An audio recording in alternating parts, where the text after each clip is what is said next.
तो कहानी की शुरुआत होती है और हम हमारी कहानी के हीरो यू को देखते हैं, लेकिन उनकी अच्छी जिंदगी तब बदल जाती है जब एक डेडली वायरस से सभी 13 साल के ऊपर के लोग मरते जा रहे थे। यू और उसके दोस्त तो बच जाते हैं, लेकिन हम देखते हैं कि वैम्पायर्स ने इस मौके का फायदा उठाया और सभी बच्चों को कैद कर लिया उनके ब्लड के लिए। तो 4 साल बीत जाते हैं और हम देखते हैं कि सभी बच्चों को डेली अपना ब्लड देना पड़ता है, लेकिन यू ऐसे जीते जीते थक गया था, उसे आज़ादी चाहिए थी। एक दिन यू मीका के साथ खेल रहा था, तभी वो देखता है कि 2 वैम्पायर को छोटे बच्चों को मार रहे थे बिना किसी गलती के।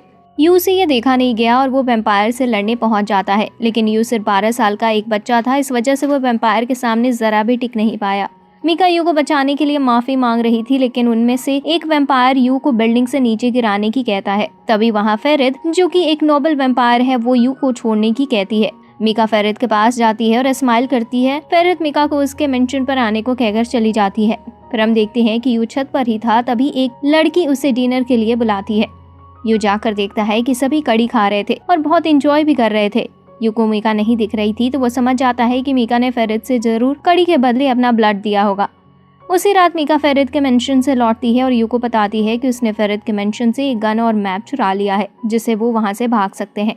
सभी बच्चे और यू से सुनकर खुश हो जाते हैं। फिर सभी अंडरग्राउंड रास्ते से जाने लगते हैं। जैसे ही वो एग्जिट पर पहुंचने वाले थे, वो अपने सामने फेरिद को पाते हैं, जो उन्हें बताती है कि उसने मीका को मेंशन में सिर्फ इसलिए घूमने दिया जिससे उसे मैप मिले और वो सभी बच्चों को उनकी उम्मीद के साथ मार पाए। फेरिद एक एक करके सभी बच्चों को मार देती है और लास्ट में सिर्फ मीका और यू ही रह जाते हैं। मीका यू को बचाने के लिए गन लेकर फेरिद की तरफ भागती है, लेकिन फेरिद मीका को भी मार देती है। मीका यू को भागने को कहती है, लेकिन यू गन उठाता है और फेरिद को शूट कर देता है। यू घायल मीका को अपने साथ लेकर जाने की कोशिश करता है, लेकिन मीका उसे जाने को कहती है, जिससे कम से कम उसकी जान तो बच सके।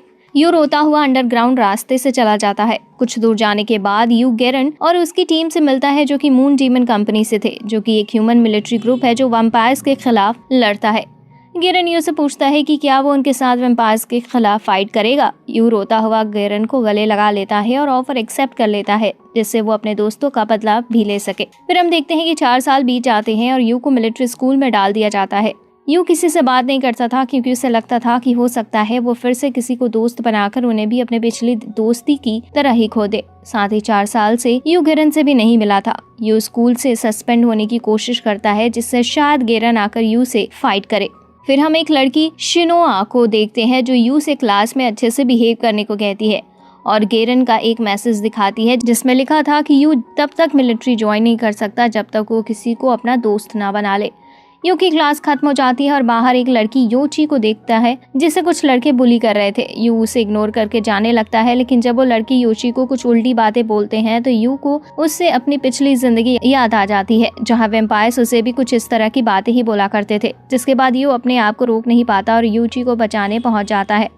लेकिन तभी शिनोआ यू को बताती है कि अगर उसने दूसरे स्टूडेंट को मारा तो गेरन उसे कभी एक्सेप्ट नहीं करेगा। जिसके बाद यू बहुत बुरी तरह से पीटता है और दूसरे लड़कों को हाथ भी नहीं लगाता। फिर यू को उनका काम भी करना पड़ता है। फिर योची बताता है कि उसने मिलिट्री इसलिए ज्वाइन की क्योंकि उसकी बहन को एक वैम्पायर ने मारा था और उसकी बहन की मौत इस वजह से हुई क्योंकि वो उसे बचा रही थी। इतने में एक पास की बिल्डिंग में धमाका होता है और सायरन बजने लगता है। एक वैम्पायर बचकर भाग रहा है। शिनोआ सभी को किसी सेफ जगह की ओर जाने को कहती है और मून डीमन कंपनी से कांटेक्ट करने को कहती है, लेकिन यू कहता है कि यही मौका है उसे अपने आप को गेरन के सामने प्रूव करने का और एक्सप्लोजन वाली जगह पर भागने लगता है। यू अपनी स्वॉर्ड लेकर एक क्लासरूम में पहुंच जाता है, जहां वो देखता है कि वैम्पायर एक स्टूडेंट का ब्लड पीने ही वाला ही है, लेकिन यू उसे रोक लेता है और इससे फाइट करने लगता है। अब वो वैम्पायर यू का ब्लड पीने को कहती है और अपने नुकीले नाखून से यू पर अटैक करने लगती है, लेकिन यू उसके अटैक को अपनी स्वॉर्ड से रोक लेता है और साथ ही उसे मारने की कोशिश भी करता है। फिर वैम्पायर उसे स्टूडेंट का ब्लड पीकर और स्ट्रॉन्ग होने की कोशिश करती है, लेकिन तभी वहाँ अचानक से योची आ जाता है और उस वैम्पायर को स्टूडेंट से दूर कर देता है। वो वैम्पायर गुस्से में योची पर अटैक करने जा ही रही होती है, लेकिन यू उसे रोक लेता है। वैम्पायर यू को खिड़की तक ले जाती है और इसके साथ नीचे कूद जाती है। हवा में यू वैम्पायर की चेस्ट में स्वॉर्ड मार देता है, लेकिन वैम्पायर उससे कहती है कि वो उसका ब्लड पीकर हील हो जाएगी और जब तक मून डीमन वाले यहाँ आएंगे वो भाग जाएगी। लेकिन तभी गेरन वहाँ आ जाता है और अपने स्वॉर्ड से उस वैम्पायर को आसानी से मार देता है। यू गेरन को उसकी मून डीमन कंपनी में ज्वाइन करने को कहता है, लेकिन गेरन कहता है कि उसे वो लोग नहीं पसंद जो टीम वर्क नहीं जानते। तभी वहाँ योची आ जाता है और यू पर खुशी से कूद जाता है, जिससे यू बेहोश हो जाता है। शिनोआ गेरन को बताती है कि यू ने एक दोस्त बना लिया है, तो अब उसे अपना प्रॉमिस पूरा करना होगा। यह सुनकर गेरन हैरान हो जाता है। यू नींद में अपनी ऑर्फनेज वाली फैमिली देखता है। फिर मीका आती है और उससे कहती है कि आखिरकार उसने एक दोस्त बना ही लिया, क्योंकि रिवेंज के लिए जीना बहुत मुश्किल होता है। फिर मीका कहती है कि अब उन्हें यू की चिंता करने की जरूरत नहीं। फिर सभी जाने लगते हैं। यू चिल्लाता है और उन्हें रुकने को कहता है, जिससे यू की नींद खुल जाती है और वो चिल्लाता हुआ उठता है और अपने पास यूची को देखता है। फिर शिनोवा उसे बताती है कि आर्मी ने उन दोनों को एक्सेप्ट कर लिया है और अब वो मून डीमन कंपनी में ज्वाइन हो सकते हैं। यू की रिकवरी के बाद गेरन बताता है कि ज्वाइन होने वाले स्टूडेंट्स को उनका खुद का कर्स्ड वेपन मिलेगा, जो कि एक वेपन है जिसमें एक पावरफुल डीमन की पावर होती है। यू, योची और एक बंदा कैमिजुकी, उन तीनों को ले जाया जाता है कॉन्ट्रैक्ट सेरेमनी के लिए। गेरन बताता है कि कितना जरूरी होता है कॉन्ट्रैक्ट बनाना डीमन के साथ। वो बताता है कि हर वेपन में एक पावरफुल डीमन सील होता है और उससे कॉन्ट्रैक्ट बनाने से वेपन ओनर डीमन की फुल पावर का यूज कर सकता है। फिर हम देखते हैं कि यू एक स्वॉर्ड चूज करता है जिसका ग्रीन ब्लेड था। तभी यू किसी क्लाउड जैसी जगह पर पहुंच जाता है और तभी पीछे से अपना नाम सुनता है। वो जैसे ही पीछे देखता है पूरी जगह बदल जाती है और वो मीका को देखता है, लेकिन यू समझ जाता है कि ये सब डीमन कर रहा है। तो यू डीमन को उसकी फैमिली से दूर रहने को कहता है। तभी मीका से ब्लैक स्मोक निकलता है और डीमन बाहर आता है और बताता है कि उसे लगा नहीं था कि यू इतनी आसानी से समझ जाएगा। फिर डीमन यू से पूछता है कि उसे उसकी पावर क्यों चाहिए, तो यू बताता है कि उसे अपनी फैमिली का रिवेंज लेना है। तभी यू को उसके ऑर्फनेज के बाकी लोगों की भी आवाज आने लगती है और वो उसे कहते हैं कि क्यों सिर्फ यू को ही अपनी जिंदगी जीने का मौका मिला, उन्हें क्यों नहीं। तो यू कहता है कि वो उनके बारे में भूला नहीं है और ना ही कभी भूलेगा। यू जोर से चिल्लाता है और कहता है कि उसे उस डीमन के पार चाहिए जिसे वो जिनकी परवाह करता है उन्हें बचा सके। तभी यू फिर से क्लाउड वाली जगह पर पहुंच जाता है और डीमन कहता है कि वो यू के साथ कॉन्ट्रैक्ट बनाएगा, लेकिन अगर यू का दिल थोड़ा भी कमजोर लगा तो वो उसकी बॉडी पर कब्जा कर लेगा। फिर डीमन अपना नाम शिरामारू बताती है और यू से कहती है कि यू के अंदर कुछ ऐसा है जो उसे सभी इंसानों से अलग बनाता है। और शिरामारू यू को सलाह देती है कि इंसानों पर ज्यादा ट्रस्ट ना करें, क्योंकि वो यू से डीमन और वेम्पायर से भी ज्यादा डर सकते हैं। यू नींद से उठता है, हाथ में डीमन स्वॉर्ड पकड़े, और देखता है कि कैमिजुकी ने पहले ही डीमन के साथ कॉन्ट्रैक्ट बना लिया है, लेकिन योची अब भी नींद में था। तभी अचानक से एक ब्लास्ट होता है और गेरन बताता है कि योची टेस्ट में फेल हो गया है और अब वो डीमन के कंट्रोल में है। अब योची बो की मदद से सभी पर एरो से अटैक करने लगता है। गेरन यू और कैमिजुकी से योची को खत्म करने को कहता है, लेकिन यू मना कर देता है और योची के हाथ से उसकी बो गिरवा देता है। तभी रियल योची याद करने लगता है कि कैसे उसकी बहन ने उसे बेड के नीचे छुपने को कहा था और खुद को सेक्रीफाइस कर दिया था। लेकिन अब योची बेड के नीचे से निकलने का डिसाइड करता है और अब देखता है कि योची होश में आ जाता है और उसने भी टेस्ट पास कर लिया था। फिर हम देखते हैं गेरन यूजी, कैमिजुकी और शिनोवा की एक स्क्वाड बनाता है और शिनोवा को उनका लीडर डिसाइड करता है और नेक्स्ट डे ही उन्हें वैम्पायर से फाइट के लिए भेजने को कहता है, क्योंकि वैम्पायर शिजुकु सिटी पर अटैक करके उसे अपने कब्जे में लेने की प्लानिंग कर रहे थे।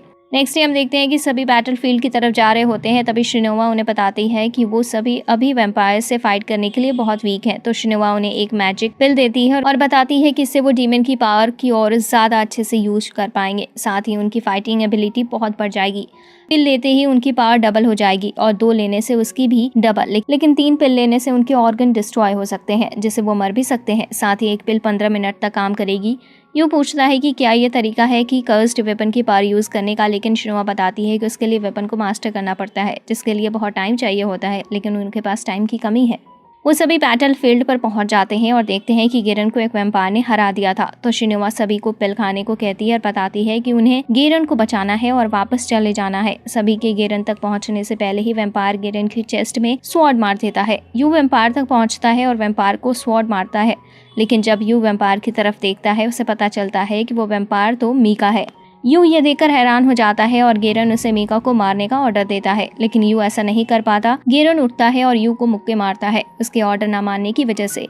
तभी वहाँ फेरेद और बहुत सारे नोबल वैम्पायर आ जाते हैं, जिन्हें देखकर गेरन सभी को वापस जाने को कहता है, लेकिन उनका लौटने का रास्ता भी वैम्पायर्स ने बंद कर दिया था।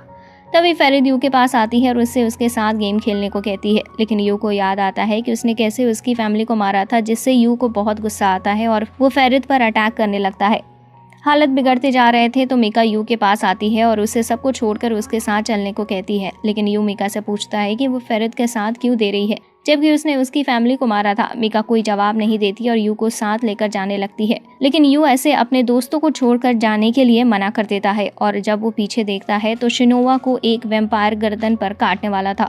यू इमोशनल पेन की वजह से ट्रांसफॉर्म होने लगता है और उसकी एक आंख लाल हो जाती है। तभी यू अपने आप को किसी अनजान जगह पर पाता है और यू वहाँ शिरामारू को देखता है। उसे लगता है कि शिरामारू उसकी बॉडी पर कंट्रोल करने की कोशिश कर रही है, लेकिन वो बताती है कि उसे डर है कि यू के अंदर के मॉन्स्टर का जो अब बाहर आ रहा है। हम फिर से रियल वर्ल्ड को देखते हैं जहाँ यू ट्रांसफॉर्म हो रहा था। मिका उससे बात करने की कोशिश करती है लेकिन यू सब कुछ डिस्ट्रॉय करने लगता है। तभी क्रोली यू के सामने आता है जो कि सबसे स्ट्रॉन्ग वैम्पायर है। यू उस पर अटैक करता है जिससे बहुत बड़ी बड़ी बिल्डिंगें टूट जाती हैं, लेकिन क्रोली उस अटैक से बच जाता है। फिर यू एक पावरफुल अटैक करता है जिससे एक बहुत बड़ा ब्लैक टावर बन जाता है और उससे सब आसपास की चीजें नष्ट हो जाती हैं। यू शिनोवा को देखता है और उस पर भी अटैक करने लगता है, लेकिन मिका बीच में आ जाती है और उसे स्वॉर्ड लग जाती है। मिका शिनोवा को भागने को कहती है लेकिन शिनोवा यू के गले लग जाती है और उसे नॉर्मल होने को कहती है। फिर हम देखते हैं कि यू अपने नॉर्मल रूप में आ जाता है और बेहोश हो जाता है। यही ये वीडियो का अंत होता है। अगर आपको आगे की स्टोरी भी देखनी है तो कमेंट करके ज़रूर बताएं। यहाँ तक वीडियो देखने के लिए आपका बहुत बहुत शुक्रिया।